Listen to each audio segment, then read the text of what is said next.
Dreamegg portable white noise machine. So this is great for both babies and adults, having a sleep light as well as multiple sounds to put you to sleep. So it has 11 different soothing sounds. It's got a real human shushing sound, a vacuum cleaning noise, a fetal tone, lullaby, music box, ocean, thunder rain, crickets, white noise, and 2 different fan sounds. So you can hear all the above within this video. There is a child lock on the back as well if you do have it set up for your child. You can also modify the volume amount as well with the buttons up top.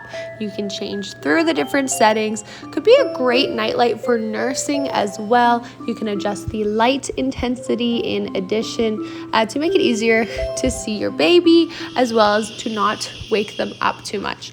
This is rechargeable and portable.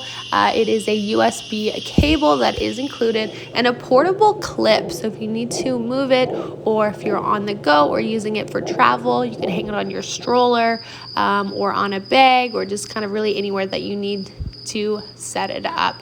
So you can operate it by the battery or plugging it in. It should run about 8 hours on a single charge. Check it out.